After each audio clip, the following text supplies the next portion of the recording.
Chapter 2 হচ্ছে গিয়ে চ্যাপ্টারের নাম হচ্ছে প্রিসিপিটেশন। এই চ্যাপ্টারের নাম কি? প্রিসিপিটেশন।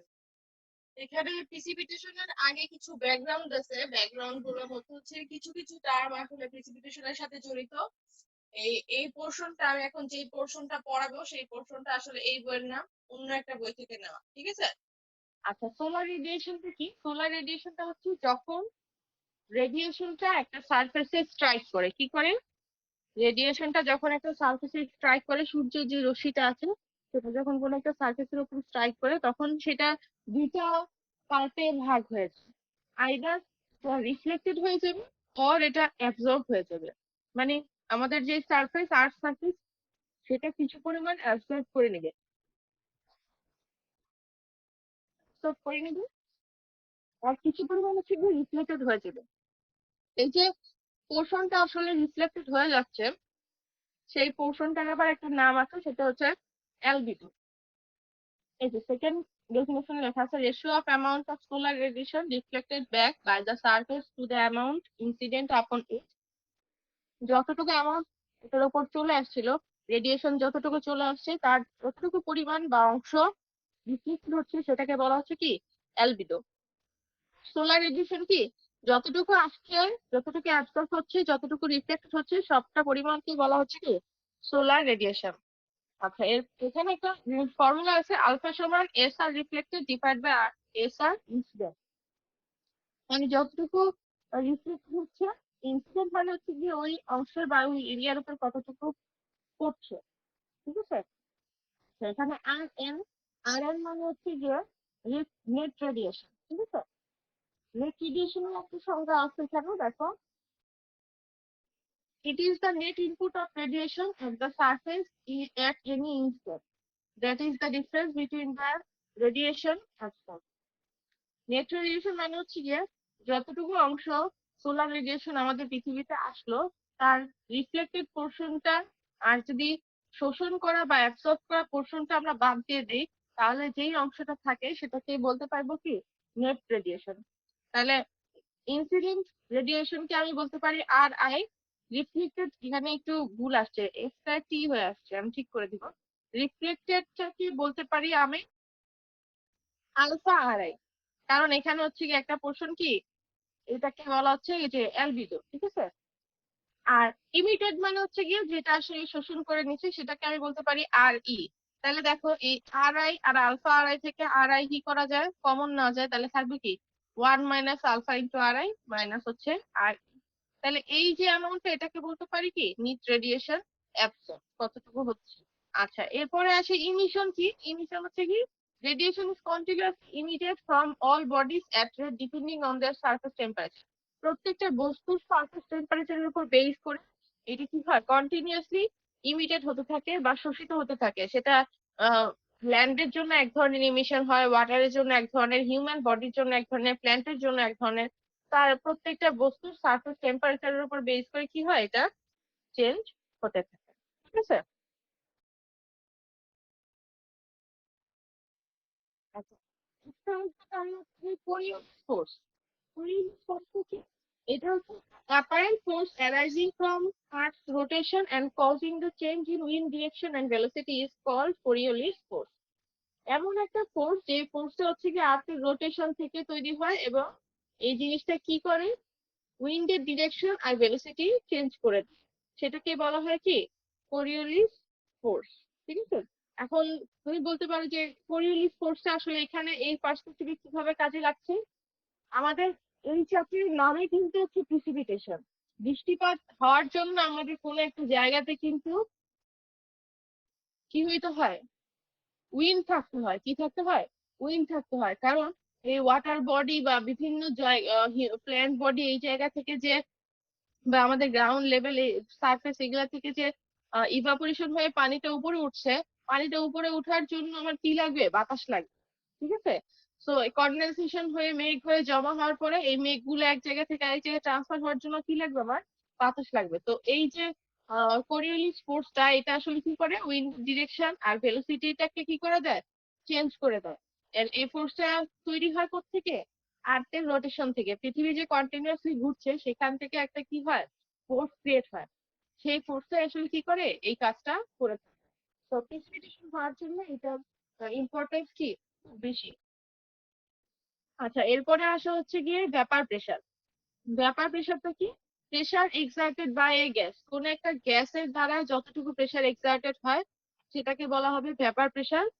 ব্যাপার pressure is the partial pressure of water vapour in the atmosphere. Water অ্যাটমসফিয়ারে যে ওয়াটার ভেপার আসে সেটার পার্শিয়াল প্রেশারটাকেই বলা যাচ্ছে কি আসলে ব্যাপার প্রেশার। মানে জলীয় বাষ্পের যে প্রেশারটা, কোন একটা গ্যাসের মধ্যে কি জলীয় বাষ্প থাকে না, হ্যাঁ, তো সেই প্রেশারটাকে আমরা বলবো কি ব্যাপার প্রেশার। এখন এইখানে কিছু ফর্মুলা আছে, ফর্মুলা গুলো খুবই ইম্পর্টেন্ট। যে একটা আইডিয়াল গ্যাসের জন্য ই, ই দিয়ে বোঝানো হচ্ছে ব্যাপার প্রেশার। তারপরে কিউ ভি দিয়ে বোঝানো হচ্ছে কি density of water vapour, P দিয়ে বোঝানো হচ্ছে অ্যাটমসফিয়ারিক প্রেশার, আর এ দিয়ে বোঝানো হচ্ছে গ্যাস কনস্ট্যান্ট ফর ময়েশ্চার, তারপরে আর বি দিয়ে গ্যাস কনস্ট্যান্ট ওয়াটার ভেপার, টি দিয়ে টেম্পারেচার ইন কেলভিন। এই প্রত্যেকটা টার্ম আমাদের লাগবে কিসের জন্য লাগবে? অঙ্ক করার জন্য লাগবে, ঠিক আছে? তো সূত্রগুলা সবাই একটু মুখস্থ করে ফেলবে, ঠিক আছে? আচ্ছা, ওয়াটার ভেপার কি? Atmospheric water mostly exist as a gas. যেই ওয়াটারটা অ্যাটমসফিয়ারে আছে এবং একটা গ্যাসের মধ্যে বা ব্যাপারের মধ্যে এক্সিস্ট করে সেটাকে বলা হচ্ছে কি ওয়াটার ভেপার। সেটা আসলে কি রকম ফর্মে থাকতে পারে? It becomes a liquid in rainfall, রেইনফলের মধ্যে লিকুইড আকারে থাকতে পারে। It becomes a water droplets in cloud, ক্লাউডের মধ্যে ওয়াটার ড্রপলেট আকারে থাকতে পারে। Or it becomes a solid in snowfall, অথবা এটা স্নোফলের মধ্যে সলিড আকারে থাকতে পারে, বা হেইলের মধ্যে।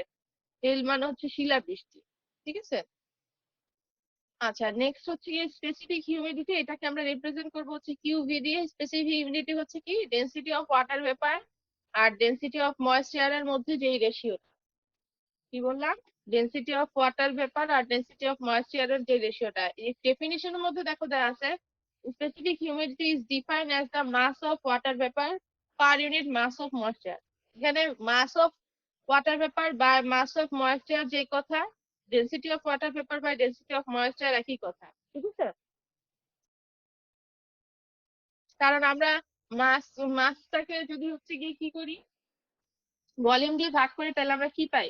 ওইটা ডেন্সিটি পাই। তো একটা কণা বা একটা পার্টিকুলার যদি হচ্ছে গিয়ে ডেন্সিটি পেতে চাই তাহলে ওই পার্টিকুলার মাসকে ওই পার্টিকুলার ভলিউম দিয়ে কি করতে হবে? ডিভাইড করতে হবে। তো সেই জন্য আসলে ডেন্সিটি বাই ডেন্সিটি লিখা বা মাস বাই মাস লিখলে কোনো সমস্যা নেই, ঠিক আছে? ভুল হবে না।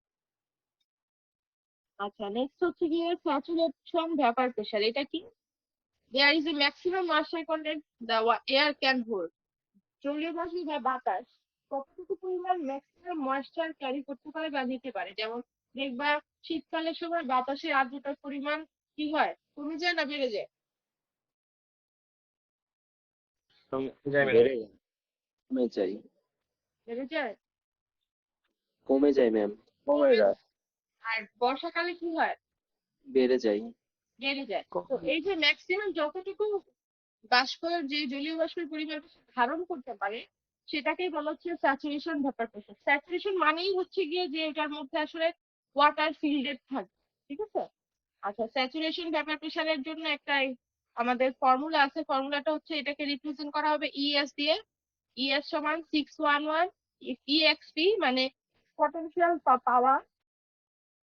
বাকি টার্মটা পুরোটা কিন্তু ব্র্যাকেটে। এই যে এই টার্মটা কিন্তু পুরোটা ব্র্যাকেটে। 17.27 টি ডিভাইডেড বাই 237.3 প্লাস হচ্ছে কি টি, ঠিক আছে?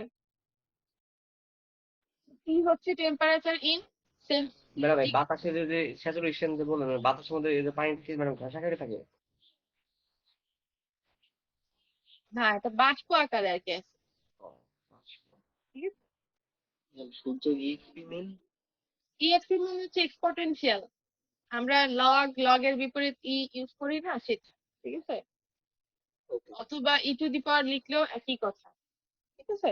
আচ্ছা, সেম ফর্মুলাটা কিন্তু আবার শুধু ব্যাপার প্রেশারের জন্য প্রযোজ্য। তখন এখানে টি এর মানটা যেটা আছে, টি এর মানটা শুধুমাত্র চেঞ্জ হয়ে যাবে।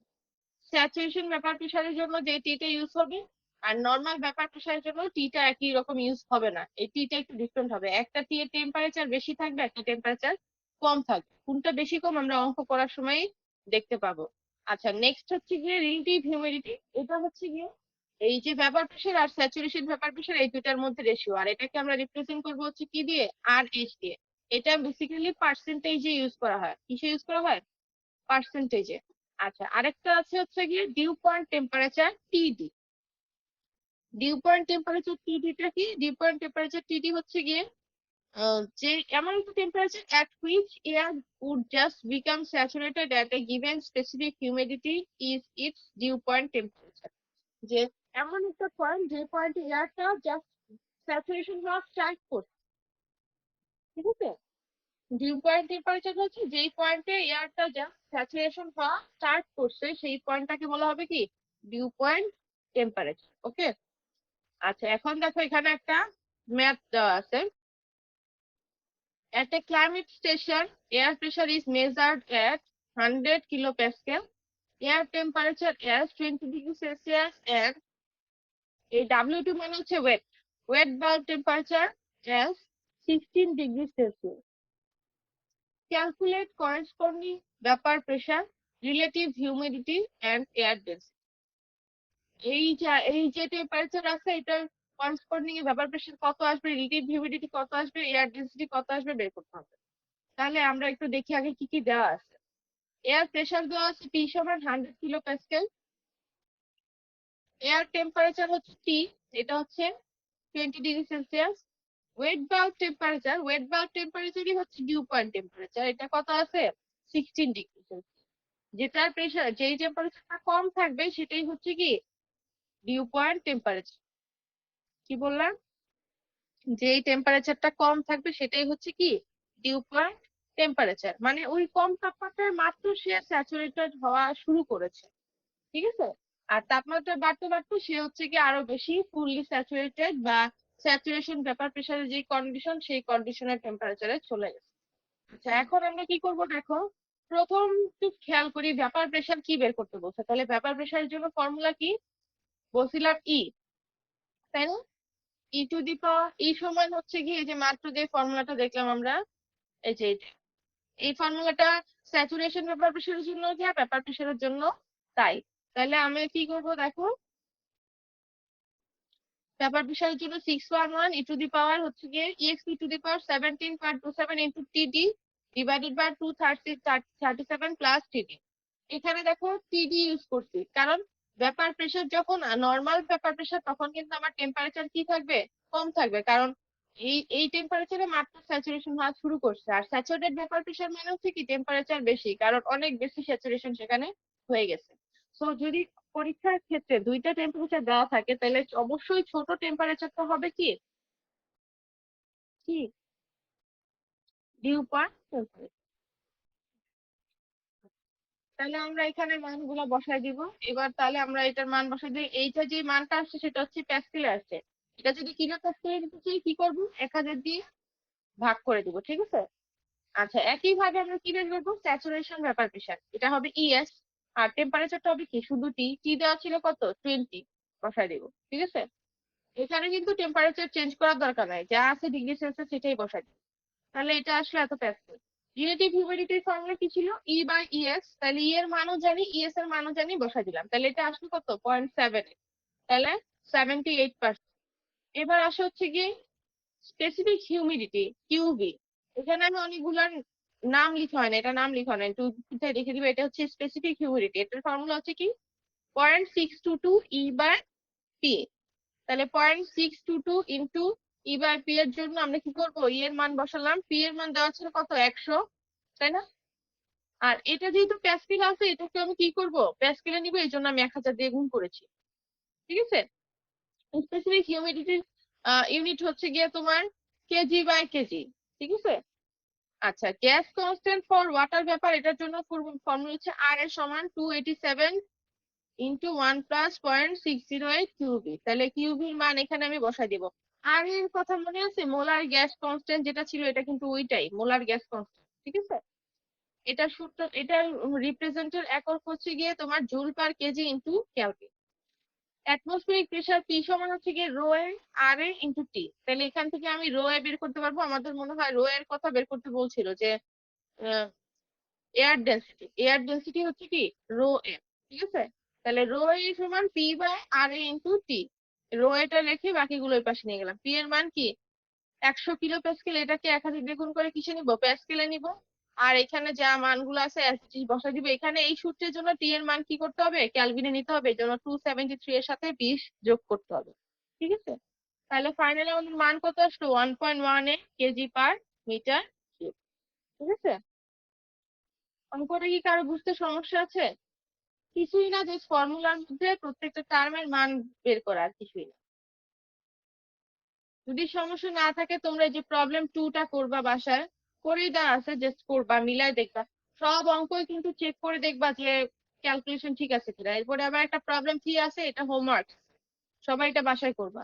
দেখো, climate station air pressure measure 101.3, এটা P kilo Pascal, at the temperature of 15 degree Celsius, relative humidity 35%, এটা আর এইচ পার্সেন্ট দেওয়া আছে। তার মানে আমি এখানে যখন কাজ করেছিলাম, যে আর এইচ বের করছি, এখানে আর এইচ এর মান দেওয়া আছে, তাহলে ই বাই ইএস যে কোনো একটা মান আমি এখান থেকে কি করতে পারবো, বের করে নিতে পারবো, ঠিক আছে? এখানে কিন্তু টেম্পারেচার একটা দেওয়া আছে। সো তাহলে আমার কি করা লাগবে না, আরেকটার ঝামেলা যাওয়া লাগবে না, ডিউ পয়েন্ট বা নর্মাল যাওয়া লাগবে। Calculate corresponding vapour pressure, specific humidity and air density, একই কাজ আবার করতে হবে, ঠিক আছে?